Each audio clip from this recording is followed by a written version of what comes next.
माझ्या बायकोची काळजी घेशील ना? वामन दादा नंतर या घरात कर्ता पुरुष मीच आहे। परशुरामला नाही ऐकायची सवय नाही, गपचूप घटस्फोट देऊन टाकायचा। या नवरा बायकोंचं काय करायचं काय कळतच नाही। बघा तेव्हा लहान मुलांसारखे एकमेकांवर चिडत असतात।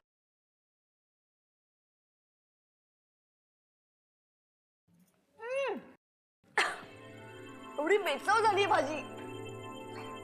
अशी एकदम जेवणाला नावं ठेवू नयेत अहिल्या। तुम्ही एक घास खाऊन बघा, म्हणजे तुम्हाला माझं म्हणणं कळेल।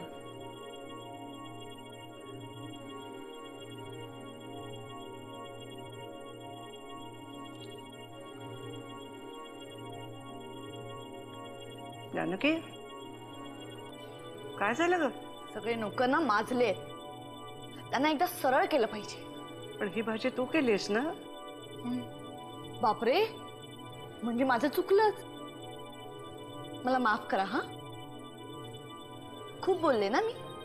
आता काय, भाजी कशीही असली तरी खावीच लागेल। मालकीणबाईंनी केलीये ना। चुकलं माझं, लक्ष नव्हतं। असू दे, ती मिठाची बरणी दे इकडे।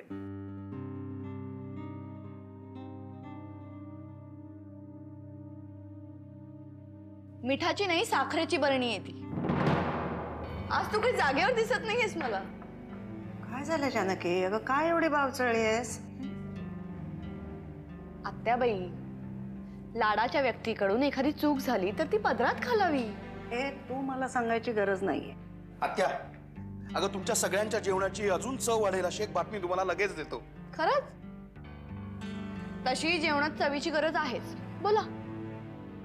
काय असो आत्या, वाकणीसांचा फोन आला होता। हा, नगरची दादाची सभा अप्रतिम झाली, धमाल आली म्हणे। अरे वा। आणखीन काय म्हणाले वाकणीस काका? नाही, तसं पुढे काही बोलणं नाही झालं, नंतर फोन करतो म्हणाले। एनिवे, चालू दे तुमचं, मी एवढंच सांगायला आलो होतो। मी पण आलेच।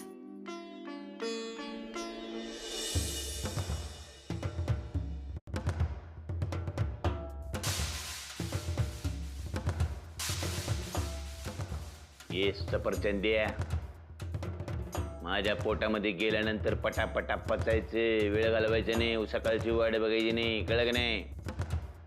नाही तर उद्यापासून केळी खाईन, मी एकटाच पडशील बाजारात।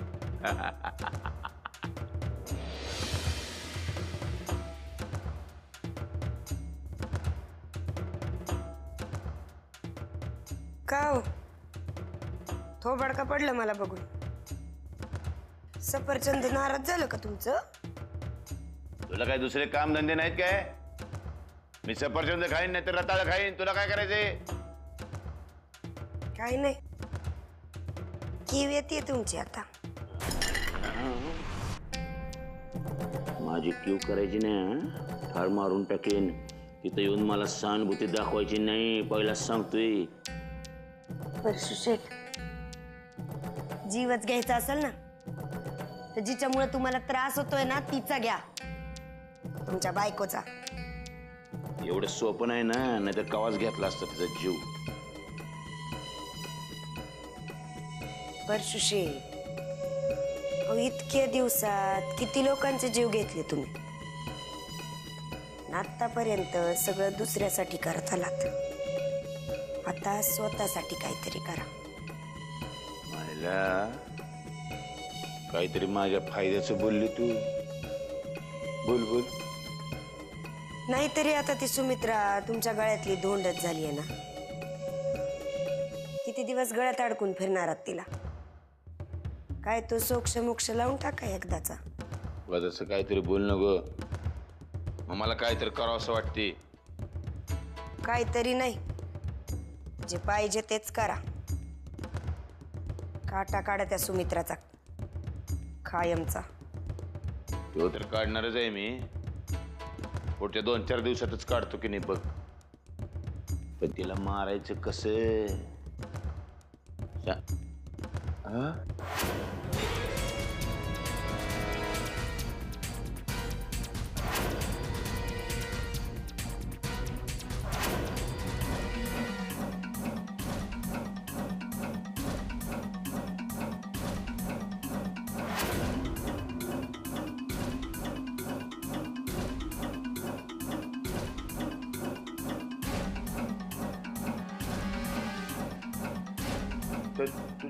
तू काय करते इथे?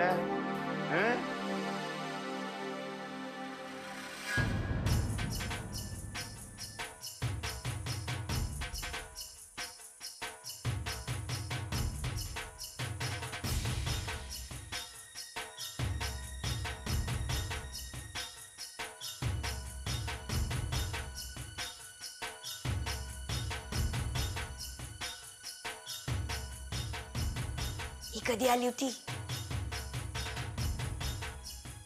मला सांगून नाही आली ती. मला काय विचारते तू? हो पण आता तिने सगळं ऐकलं असेल मग. मी तुला ठार मारीन. तू माझ्या आयुष्यात आल्यापासून रोज काहीतरी विचित्र घटना घडत्यात. परशु शेठ जरा दमानी घ्या. काहीतरी मार्ग काढू आपण. काय मार्ग काढणार? मार्ग काय कपाळ काढणार? ही बाया गेली की नाही, ती सगळं जाऊन जानकीच्या कानामध्ये वाचणार. जानकी काय करणार? या विषयावर म्हातारी समोर कीर्तन लावणार आणि म्हातारी लाडक्या मुलाचा हात धरून माझी धिंड काढणार. नाही असं काही नाही होणार. ही बया जर बाहेर जाऊन काही बडबडली ना तर माझंही काही खरं नाही. तुझं काय खरं नाहीच आहे. तू जाशील तिकडं चंबू गबाळ घेऊन गावाला. मला इथं या घरामध्ये आयुष्य काढायचे. माझ्या आयुष्याचे 12 वाजवलीस तू. तुझा बहित नाही. तू निघ. परशु शेठ, मी इथं असेपर्यंत काही होणार नाही तुम्हाला. नका काळजी कर. तर ही बाई बाहेर जाऊन बोंब मारायच्या आधी ना मीच बाहेर जाऊन बोंब मारते. अरे बाई, तू आता आणि नवीन नाटक काय करू नको. कळलं की नाही? तू निघ बाईत ना, निघ. परशु शेठ, बघत राहा फक्त आता. डोंबल बघणार. एवढे खेळ बघितलेत ना, आता हा शेवटचा. बघू या खेळात तुमची आत्ताची बायको जिंकतीये का तुमची होणारी बायको.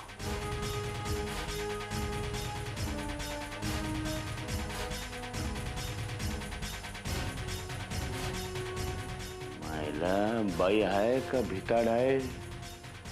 देवा, यात वाचू रे बाबा.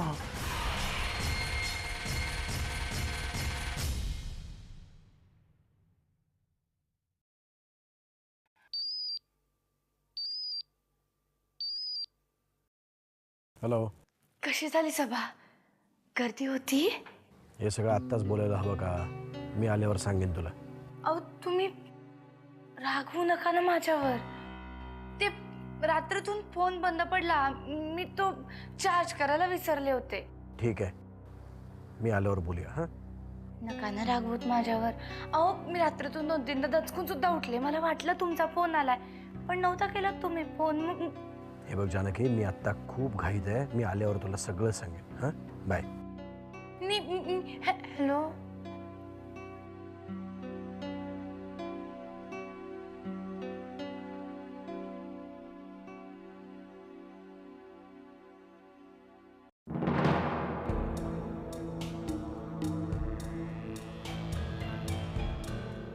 जानकी ताई, मला थोडं बोलायचं होतं तुझ्याशी.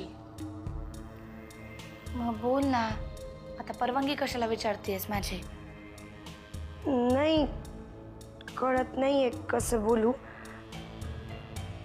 तुला काय वाटल? परशुदा काही बोलले का? नाही नाही, ते नाही काही बोलले. आत्याबाई, अहिल्याताई, नाही, मग कोण बोललं तुला? सुमिताई, त्या बोलल्या मला. सुमिताई? कसं शक्य आहे? रोजच बोलतात.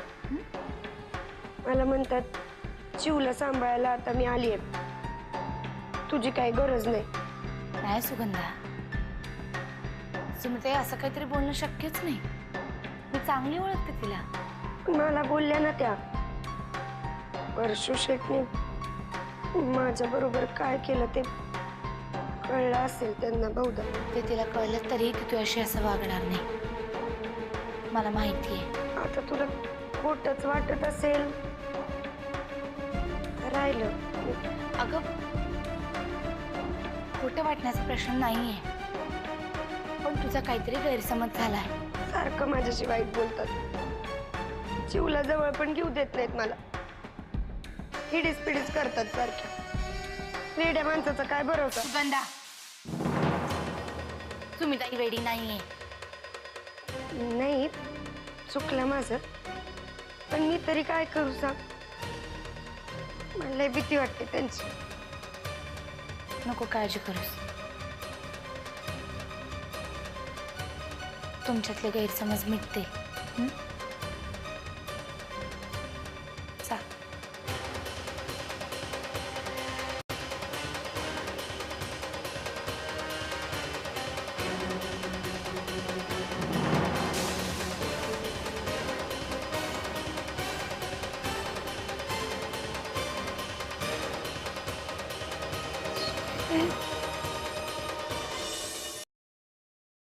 वा, छान. नुसते बसून आहात ना? मग जेवायला का नाही आलात? का भाऊजींच्या यशानेच तुमचं पोट भरलंय? अहिल्या, दादा आता मागे वळून पाहणारच नाही बघ. रमावती, नगर, यानंतर आता नाशिक आणि हळूहळू उभा महाराष्ट्र. तुम्हाला एवढा आनंद का झालाय? Come on Ahilya, for a change तरी दुसऱ्याच्या आनंदात आनंद मानायला शिक ना. बेगानी शादी में अब्दुल्ला दिवाना अशी अवस्था झालीये तुमची. लग्न कोणाचं आणि उत्साह कोणाला बघा. प्रेम, प्रेम म्हणतात त्याला. हा, दुसऱ्याच्या आनंदात जो आनंद मानून घेतो, सुख मानतो, अहिल्या तो खरा माणूस. नाहीतर जनावरं आणि माणसं याच्यात काय फरक आहे ग? उगाच भाषण करण्याची गरज नाही. मी एवढंच विचारायला आले की या सगळ्या पावसात एखादा शिंतोडा तरी तुमच्यावर उडालाय का? अच्छा, असं आहे हे. आईला मी काय सांगतोय ते नीट ऐक. मी वकील आहे आणि दादा राजकारणी. हा, संपूर्ण भिन्न भिन्न गोष्टी आहेत या. त्यामुळे उगाच नसती स्वप्न पाहू नकोस. ज्या दिवशी तुमच्याशी लग्न झालं ना, त्याच दिवशी स्वप्न पाहणं बंद केलंय मी. त्यामुळे आता जे काही सांगते ना, ते तुम्हाला सत्याची जाणीव व्हावी म्हणून सांगते. अरे बाप रे.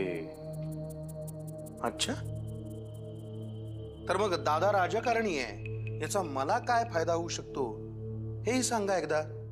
बोला. राजकारणात एखादं पद तरी मागू शकता ना तुमच्या बंधुराजांकडे? हो, नक्कीच मागू शकतो. पण समजा मलाच त्यात रस नसेल तर? मग माझ्यासाठी मागा. मला रस आहे. राजकारण माझ्या रक्तात आहे. ते तू मला वेगळं सांगायची गरज नाही अहिल्या. गेल्या वेळेला युगंधरा प्रकरणात आपण जो काही तमाशा केला तो सगळ्या घरांनी पाहिलाय, नाही का? त्याच वेळेला आपली राजकीय योग्यता काय आहे जगाला माहिती झाली आहे. बरं ठीक आहे, माझ्यासाठी जाऊ दे. स्वतःसाठी काहीतरी मागा. उद्या भाऊजी सत्तेवर आले तर मंत्री व्हाल तुम्ही. तुला ती म्हण माहिती ना अहिल्या, अजून वसलं नाही शहर आणि टाकू हजर. तसं करतेस तू. जरा जमिनीवर येऊन विचार कर. निवडणुका व्हायच्यात अजून, आणि निवडणूक जिंकणं इतकं सोपं नसतं. अच्छा, मग जगात सोपं काय असतं ते तरी सांगा ना. मूर्खासारखा विचार करणं खूप सोपं असतं.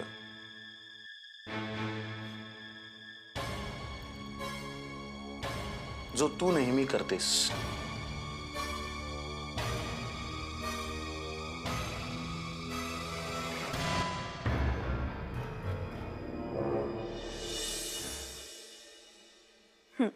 हे घे.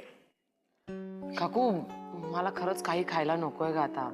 अगं माझं खरंच पोट भरले. जो येतोय तो मला खायलाच देतोय. मी तुझ्यासाठी खायला नाही प्यायला आणले. घे. अगं पण हे जे काही आहे ते शेवटी माझ्या पोटातच जाणार आहे ना.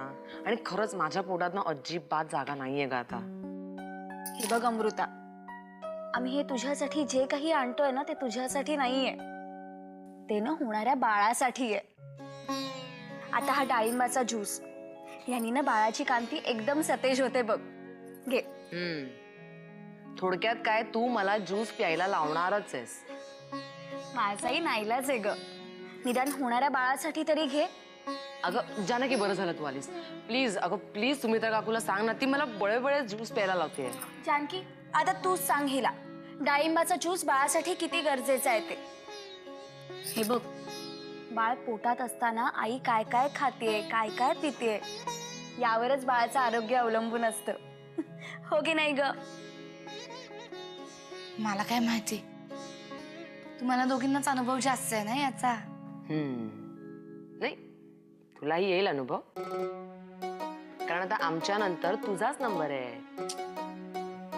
काय ग जानकी, खरंय काय ऐकतेय ते?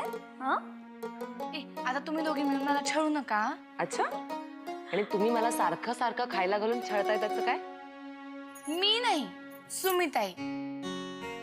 नाही पण मजे मजेत का असे ना, मुख्य विषयाला हात घातला गेलाय. काय अमृता? अगदी बरोबर आहे. काय का जानकी? चला मी जाते, मला बरीच काम आहे. अगं खरं तर मी सुमिताईशी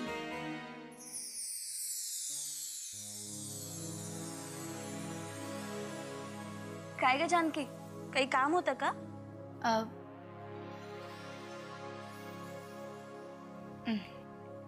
नाही, काही नाही. हे बघ जानकी, तू उगाच विषयाचे टाळाटाळ करू नकोस. तू अजूनही आमच्या प्रश्नाचं उत्तर दिलेलं नाहीयेस. तुमच्या प्रश्नांची उत्तर तुम्हीच शोधा, मी जाते. ए जानकी, अगं ऐक तर. जानकी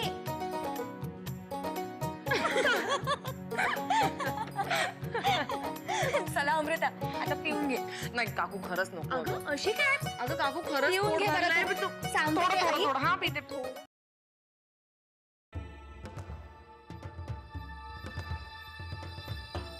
अगं त्या पेपरातल्या गावातल्या बातम्या काय वाचते, मला महत्वाचं बोलायचं आहे. अरे हो हो हो, काय घाई काय एवढी? त्या सुमित्रा बरोबर माझं लगीन लावून देताना तुला घाई होती, पुढे होतीस तू. दादाला तर समाजसेवेचा ऊत आला होता. मग आता काय चाललंय ते दिसत नाही तुम्हा लोकांना? तुम्हा नवरा बायकोंमध्ये काय चाललंय ते आम्हाला कसं कळणार? दादा आणि जानकी मध्ये काय चाललंय ते बरोबर ठाऊक असते, आमचं तेवढं ठाऊक नाही होय तुम्हाला. तुला जे काही बोलायचंय ना तेवढंच बोल.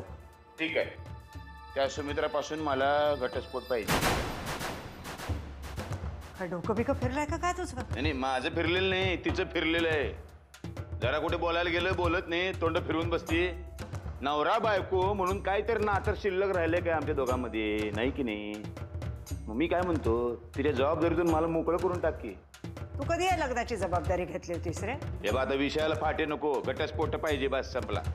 अरे या घरात सध्या काय चाललंय माहिती नाहीये का तुला? नरसिंहाच्या डोक्यावर काय कमी ओझी आहेत का?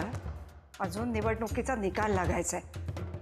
त्याच्या आधीच काय रे हे तुझं? इथे माझ्या आयुष्याचा निकाल लागायची वेळ आली आहे आणि दादाच्या डोक्यावर जबाबदाऱ्यांची महत्व आहे होय तुला? हे काही नाही, त्या दादाच्या भल्यासाठी आम्ही आमच्या सुखाचा बळी किती दिवस द्यायचा? तुझ्या सुखाचा बळी द्यायला दुसऱ्या कोणाची गरज नाहीये परशू. तुझा तोच पुरेसा आहेस. ती म्हैस आहे की नाही माझी बायको डोक्यात जायला लागले माझ्या घटस्फोट पाहिजे गप्प म्हणे. बस. सून आहे ती या घराची. हे, मग तू तुझ्या खोलीमध्ये रात्रीची झोपायला घेऊन जात जा है की नाही. माझ्याबरोबर झोपली की नाही एकदा तर मी गळा दाबणार. आत्याबाई मी तिचा गळा दाबणार सांगून ठेवतो तुला मी. होय काय नाही तो दादाचा निकाल केव्हा लागेल तेव्हा लागेल. त्याच्या आधी माझा यो घटस्फोटाचा निकाल लागायला पाहिजे. अरे तो नरसिंह आहे म्हणून तुला एवढी तरी किंमत आहे रे. नाही तर रस्त्यावरचं काळं कुत्रं तरी विचारत होतं का रे तुला? कीर्तन नको चालू करू. घटस्फोटाचं काय करत ते सांग. हे लग्न नरसिंहांनी लावलेलं आहे त्याच्यामुळे या बाबतीतला निर्णय नरसिंहच घे. मी याच्यामध्ये पडणार नाही. मला काहीही विचारू नकोस कळलं?